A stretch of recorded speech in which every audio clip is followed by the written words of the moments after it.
Hello guys, അപ്പോൾ ഇതാ നല്ല പൊരിഞ്ഞ മഴയൊക്കെ അല്ലേ.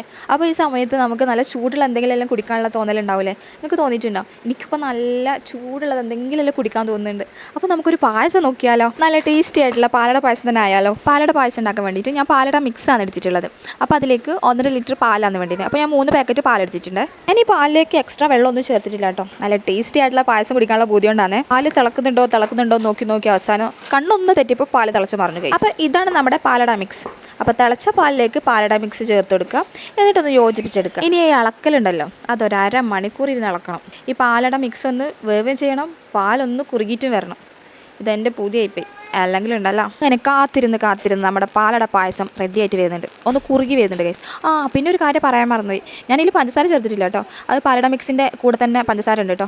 അപ്പോൾ ആ മധുരം നിങ്ങൾക്ക് ആവശ്യമുണ്ടെങ്കിൽ ചേർക്കാം കേട്ടോ. ഇനി നമുക്ക് ചൂടായ ഒരു പാനിലേക്ക് നെയ്യ് ചേർത്ത് കൊടുക്കുക. അതിലേക്ക് അണ്ടിപ്പരിപ്പും ഉണക്കമുന്തിരിയും കൂടെ ചേർത്തിട്ട് ഒരു ഗോൾഡൻ ബ്രൗൺ കളർ ആവുന്നവരെ വെയിറ്റ് ചെയ്യുക. എന്നിട്ട് നമുക്കിത് പായസത്തിലേക്ക് ചേർത്ത് കൊടുക്കാം. അപ്പോൾ നമ്മുടെ ടേസ്റ്റി എമ്മി ആയിട്ടുള്ള പാലട പായസം ഇവിടെ റെഡി ആയിട്ടുണ്ട് കേട്ടോ. അപ്പോൾ എൻ്റെ പൂതിക്ക് ഞാൻ തയ്യാറാക്കിയതാണെങ്കിൽ കുടിച്ച് നോക്കുമ്പോൾ എന്താ ടേസ്റ്റ് എന്നറിയോ? അല്ല, നിങ്ങൾക്ക് കുടിക്കണ്ടേ പായസം?